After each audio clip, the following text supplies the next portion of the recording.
रामपुर नामक गांव में सतिया नाम का एक हलवाई रहता था। सतिया की बनाई मिठाइयाँ उसके गांव में बहुत ही मशहूर थी। वो जितनी भी मिठाई दिन भर में बनाता वो सभी शाम तक बिक जाती।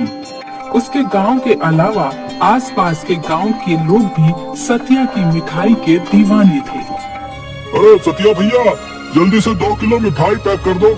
शहर से मेरा भाई आया हुआ है ना, उन सभी को तुम्हारी बनाई मिठाई बहुत पसंद है, इसलिए वो जब भी यहाँ आता है तो तुम्हारी दुकान की मिठाई लेकर ही वापस जाता है। हाँ, मैं अभी पैक किए देता हूँ। सतिया की दुकान की मिठाई सभी लोगों को बहुत पसंद थी। सतिया बहुत ही सफाई और ईमानदारी से मिठाइयाँ बनाता था। सतिया का बेटा राजू भी अपने पिता के साथ दुकान पर उनकी मदद करता था। एक दिन सतिया की दुकान पर पास के शहर से मनोज नाम का व्यक्ति आता है। अरे वाह भैया, तुम्हारी दुकान की मिठाई का तो कोई जवाब ही नहीं। शहर में मेरी भी मिठाई की दुकान है, परंतु तुम्हारी दुकान की मिठाई का स्वाद तो लाजवाब है। शुक्रिया साहब, मेरी भी मिठाई की दुकान है, परंतु तुम ऐसा गजब का स्वाद कहाँ से लाते हो, हमें भी बताओ। साहब, मैं सारी मिठाइयाँ शुद्ध देसी घी में बनाता हूँ और घी भी मैं खुद ही घर पर बनाता हूँ। मेरे पास अपनी गाय है, उसी का दूध निकालकर शुद्ध देसी घी और खोया तैयार करता हूँ और उसी से सारी मिठाई बनाता हूँ साहब। अच्छा, तो अगर मैं तुमसे रोजाना 20 किलो मिठाई खरीदना चाहूँ तो क्या तुम बना सकते हो? मेरे पास जितना शुद्ध घी होता है मैं उतनी ही मिठाई बनाता हूँ और वो सारी तो मेरे अपने गांव में ही शाम तक बिक जाती है। उससे ज्यादा मिठाई बनाना मेरे बस की बात नहीं है साहब। सतिया का बेटा राजू भी उन दोनों की बातें सुन रहा था। वो थोड़ा लालची किस्म का लड़का था। मनोज के जाने के बाद वो अपने पिताजी से बोला, पिताजी, वो व्यक्ति हमसे 20 किलो मिठाई रोजाना लेना चाहता है, तो आपने मना क्यों कर दिया? सोचिए, उसको इतनी मिठाई बेचने पर हमें रोजाना कितना फायदा होगा। बेटा, तुम जानते हो कि मैं शुरू से ही अपने हाथों से बनाई शुद्ध घी की ही मिठाइयाँ बनाता हूँ। अब जितना शुद्ध घी मेरे पास होगा उतनी ही तो मिठाइयाँ बनाऊंगा ना। परंतु पिताजी, हम बाजार से भी तो देसी घी और खोया खरीद सकते हैं ना, फिर हम ज्यादा मिठाइयाँ बना पाएंगे और ज्यादा मुनाफा कमा पाएंगे। सतिया एक सीधा साधा व्यक्ति था। उसने कभी भी मिलावट या ज्यादा कमाने के बारे में नहीं सोचा था। बेटा, हमारी मिठाइयाँ इसलिए इतनी मशहूर है क्योंकि वो घर के बनाए शुद्ध घी से बनती है। अब बाजार के घी पर मैं भरोसा नहीं कर सकता बेटा, पता नहीं उसमें कितनी मिलावट हो। परंतु पिताजी, आप जितना समय घी बनाने में लगाते हैं उतना समय और मिठाइयाँ बनाने में लगाएं तो हमें ज्यादा मुनाफा हो सकता है। आजकल सभी हलवाई ऐसा करते हैं। कल से मैं बाजार से देसी घी ले आऊंगा और हम उसी से मिठाइयाँ बनाएंगे, किसी को कुछ पता नहीं चलेगा। राजू तरह तरह की बातें बनाकर सतिया को अपनी सोच में फंसा लेता है। अगले ही दिन राजू बाजार से घी खरीद कर लाता है। पिताजी, मैं देसी घी खरीद लाया हूँ। आज आप दुगनी मात्रा में मिठाई बनाने की तैयारी करें और मनोज को भी 20 किलो मिठाई देने की बात पक्की कर लें। राजू जैसा कहता जा रहा था, सतिया उसकी बातों में आकर वैसा ही करता गया। उसने बाजार के लिए लाए देसी घी को अपने हाथ से बनाए घी में मिलाकर और दुगनी मात्रा में मिठाइयाँ तैयार कर दी। मनोज मिठाई लेने के लिए सतिया की दुकान पर आया। भैया, क्या हमारा ऑर्डर तैयार हो गया है? मैं गाड़ी लेकर आया हूँ, उसमें तैयार मिठाइयाँ रखवा दें। राजू ने जल्दी से मिठाइयों के डब्बे मनोज की गाड़ी में रखवा दिए। मनोज भैया, आपको यदि रोज 20 किलो मिठाई चाहिए तो हम बना दिया करेंगे। अरे वाह, ये तो बहुत अच्छी बात है। मैं रोजाना सुबह आकर यहाँ से मिठाइयों का ऑर्डर ले जाया करूंगा। इस तरह से सतिया और राजू ज्यादा मिठाइयाँ बनाने लगे और उनका ज्यादा मुनाफा होने लगा। पिताजी, देखा आपने, हमारी मिठाइयाँ कितनी मशहूर हो रही हैं। मनोज रोजाना हमसे 20 किलो मिठाई ले जाता है। हमारा मुनाफा भी दुगना हो गया है। और आप तो ऐसी ही चिंता कर रहे थे। देखा, स्वाद में कोई फर्क नहीं आया। सभी लोगों को आज भी हमारी मिठाइयाँ उतनी ही पसंद है। अब हाँ, तुम ठीक कह रहे हो बेटा।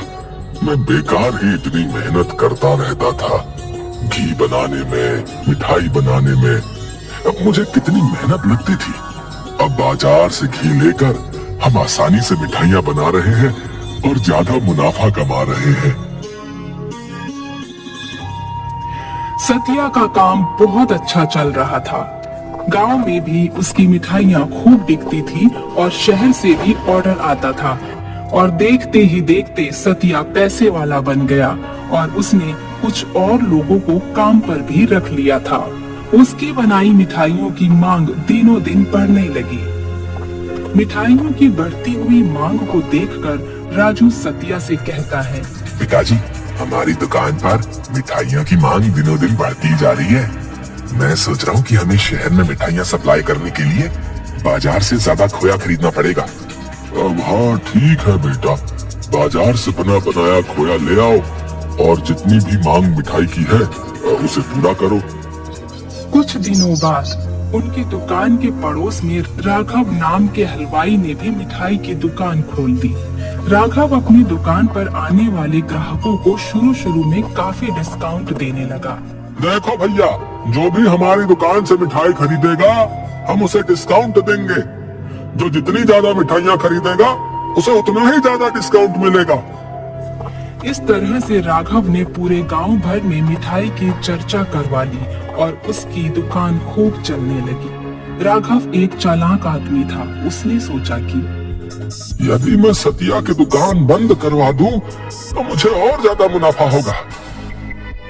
राघव ने एक आदमी को अपने पास बुलाया और उससे कहा, सुनो भैया, सुनो, मैं तुम्हें एक कनस्तर मिलावटी घी दूंगा, ठीक है, जो तुम सस्ती कीमत पर सतिया को बेच आना, समझे?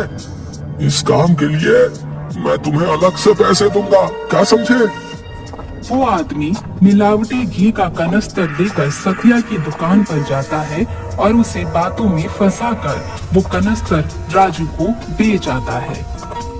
उस नकली घी से बनी मिठाइयाँ खाकर काफी गांव वाले बीमार पड़ जाते हैं और सतिया की दुकान बंद हो जाती है। राघव से कंपटीशन करोगे, हैं? भाई अक्ल ठिकाने बाप बेटे की। राजू को एक दिन वही व्यक्ति मिलता है जिसने उसे मिलावटी घी बेचा था। तुम वही आदमी हो ना जिसने मुझे नकली घी बेचा था? तुम्हारे उस घी से बनी मिठाइयों की वजह से मेरी दुकान बंद हो गई। सच सच बताओ, वो मिलावटी घी तुम कहाँ से लाए थे? सच बताओ, वरना मैं तुम्हें पुलिस के हवाले कर दूंगा। अरे नहीं नहीं, मुझे पुलिस के पास नहीं जाना। मुझे तो राघव मिठाई वाले ने लालच दिया था और पैसे भी दिए थे। राजू को सारा माजरा समझ में आ जाता है और वो उसे सबक सिखाने की सोचता है। एक दिन राजू भेष बदलकर राघव की दुकान पर जाता है और उससे कहता है, अरे भैया, लगता है तुम्हारी दुकान बहुत अच्छी चलती है। सारा दिन तुम्हारी दुकान पर भीड़ लगी रहती है। ऐसा भगवान की कृपा है, दुकान बहुत अच्छी चलती है भैया। यदि तुम चाहो तो ये मुनाफा और बढ़ सकता है। मेरा घी का व्यापार है, पास के गांव में बहुत से लोग मुझसे भी लेते हैं। मेरा माल बहुत ही अच्छा होता है और दाम भी काफी कम है। यदि तुम कहो तो मैं तुम्हारी दुकान पर भी घी पहुंचा दूं। राघव कुछ देर सोचता है और लालच में आकर राजू की बात मान लेता है। राजू राघव की दुकान पर पहुंचता है। लो भैया, तुम्हारा ऑर्डर आ गया है। हाँ भाई, तुम तो बहुत जल्दी मेरा सामान ले आए हैं। रुको रुको, मैं तुम्हें पैसे देता हूँ। राघव जैसे ही राजू से पैसे पकड़ता है तभी फूड इंस्पेक्टर राघव की दुकान पर छापा मारता है और उसे रंगे हाथों नकली घी लेते हुए पकड़ लेता है। राघव को जेल हो जाती है और उसकी दुकान बंद हो जाती है। पिताजी, मुझे माफ कर दीजिए। मैं भी पहले गलत राह पर चल रहा था, लेकिन अब मुझे समझ आ गया है कि थोड़ा कमाओ लेकिन इज्जत के साथ कमाओ। आज के बाद हम दोनों पहले की तरह ही अपनी शुद्ध मिठाई ही बनाया करेंगे। इसके बाद से वो अपनी दुकान पर साफ सुथरा अच्छा सामान ही रखता है और उसकी दुकान अब दोबारा से चलने लगती है।